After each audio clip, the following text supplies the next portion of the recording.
Hi నమస్తే, welcome to VSK news TV.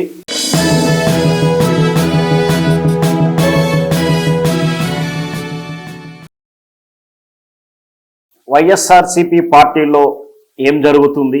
ఉన్నబలంగా ఆకస్మికంగా విజయసాయి రెడ్డి గారు రాజ్యసభ సభ్యత్వానికి పార్టీకి రాజీనామా చేస్తూ రాజకీయాల నుంచే ఏకంగా విరమణ తీసుకుంటున్నాను, రిటైర్మెంట్ ప్రకటిస్తున్నాను, నేను హాయిగా వ్యవసాయం చేసి బ్రతికేద్దామని అనుకుంటున్నాను అంటూ అనూహ్యంగా ఈరోజు ఒక ప్రకటన చేయడం జరిగింది.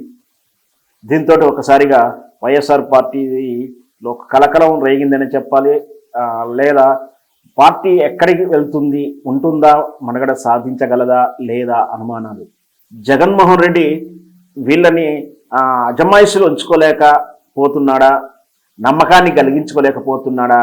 ఈ అజమాయిషులు ఉంచుకోవడం కానీ నమ్మకాన్ని కలిగించడంలో కన్నా ఎదుటి వాళ్ళు అంటే వేరే పార్టీ వాళ్ళు అంటే ఈయనకు ప్రతిపక్షం ఇతర పార్టీ వాళ్ళు అంటే ఇక్కడ అయితే కూటమిలో ఉన్నటువంటి చంద్రబాబు నాయుడు పార్టీ కానీ, తెలుగుదేశం పార్టీ కానీ, లేదా భారతీయ జనతా పార్టీ కానీ ఇద్దరు చేసేటువంటి రాజకీయ ఎత్తుగడలకు సరిపోయినంతగా లేవేమో. అంటే జగన్మోహన్ రెడ్డి గారు చేస్తున్నటువంటి అజమాయిషే కానీ నమ్మకాన్ని కానీ ఈ రెండు కూడా వీళ్ళు భారతీయ జనతా పార్టీ తెలుగుదేశం పార్టీలు ఆడే నాటకానికి వేసే ఎత్తుగడలకు సరిపోవట్లేదా? లేదా వీళ్ళు భయపెట్టిస్తున్నారా, బెదిరిస్తున్నారా? ఎందుకు బెదిరిస్తారు అంటే అధికారంలో ఉన్నప్పుడు చేసినటువంటి స్కాముల విషయంలో, వాళ్ళ 5 ఏళ్ల పాలన విషయంలో చేసినటువంటి స్కాములకు ఒత్తిడికి గురి చేసి మిమ్మల్ని అరెస్ట్ చేస్తామని బెదిరించడము, లేదా మీరు ఉన్న పలంగా పార్టీ మారి మా పార్టీలోకి చేరామని ఏమైనా ఒత్తిడి చేస్తున్నారా?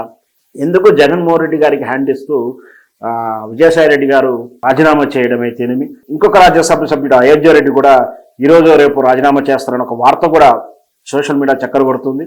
అయితే అయోధ్య రెడ్డి గారు నేను రాజీనామా చేయబోవట్లేనంటూ కూడా ప్రకటన అయితే ప్రెస్ నోట్ అయితే ఇచ్చాడు. అసలు ఏం జరుగుతుంది? నిన్న ఈ మధ్యకాలంలోనే మోపిదేని వెంకటరమణ గారు, పోతే బీరం మస్తాన్ రావు గారు, ఆర్ కృష్ణయ్య గారు రాజీనామా చేశారు. రాజ్యసభకు ఆంధ్రప్రదేశ్కున్న 11లో నాకున్నటువంటి పరిజ్ఞానం వరకు 9 వరకు వైఎస్ఆర్ పార్టీకే ఉన్నాయి. ఇట్లా వరుసగా రాజీనామా చేస్తున్నారు. రాజీనామా చేసి అంటే ఒక పార్టీకి రాజ్యసభ్యులు ఉన్నటువంటి పార్టీ రాజ్యసభ సభ్యుడు రాజీనామా చేస్తే మళ్ళీ ఎన్నికలు వస్తే మళ్ళీ ఎన్నుకోవడానికి తగినటువంటి బలం లేదు వైఎస్ఆర్ పార్టీకి. ఎందుకంటే వచ్చిన అసెంబ్లీ సీట్లు 11 కాబట్టి మళ్ళీ తిరిగి ఆ సీటును పొందుకోలేకపోతాడు. అంటే ఒక రకంగా నైతికంగా దెబ్బతీయడం అవుతుంది. ఇదంతా కూడా రాజకీయ ఎత్తుగడలు అవుతుంది. మరి విజయసాయి రెడ్డి గారు ఎందుకు కష్టకాలంలో ఇట్లా హ్యాండ్ ఇస్తున్నాడు అంటే మరి కేసులకు భయపడుతున్నారా? అనూహ్యంగా ఈరోజు మళ్ళీ వైఎస్ వివేకానంద రెడ్డి హత్య విషయం, ఆ తాలూకు ఆనాడు జరిగినటువంటి సంఘటనలు వార్త తెలిసిన తర్వాత నేను ఫోన్ చేసి మాట్లాడాను, ఇవన్నీ చెప్తుంటే మరి ఈ కేసు తాలూకు బెదిరింపుల కోసమా, ఏం జరుగుతుంది? మరి ఈ కేసులో ఒత్తిడి అంటే కేవలం తెలుగుదేశం పార్టీ తలుచుకుంటేనే అంత తీవ్రమైనటువంటి కేసులు తీరైతే ఉండదు.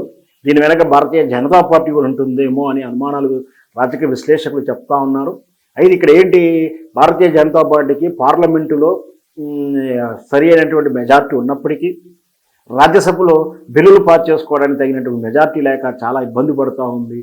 అందులో భాగంగా ఎత్తుగడలో అవకాశం ఉన్న దగ్గరల్లా ఇట్లా నయానో భయానో రాజీనామాలు చేయించడం, లేదా దాని సీటు ఖాళీయ్యేలా చేసి మళ్ళీ వాళ్ళే గెలిచేలా ప్లాన్ చేసుకొని క్రమేపీ వీలున్నంత వరకు, అంటే కంపల్సరీ చేయాలని కాదు, ఇక్కడ ఆంధ్రప్రదేశ్లో ఆ లొసగు ఉంది, ఆ గ్యాప్ ఉంది కాబట్టి దాన్ని అడ్వాంటేజ్గా తీసుకుంటున్నారేమో.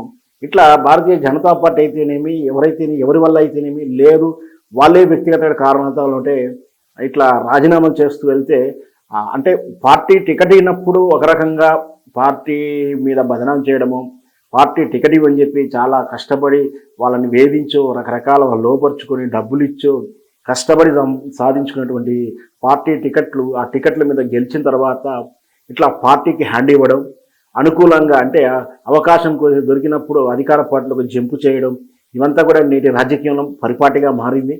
ఇట్లాంటి నీచ రాజకీయాలు ఇంకా ఎంతగా దిగజారుతాయో మనం భవిష్యత్తులో ఇంకా చూడాలి.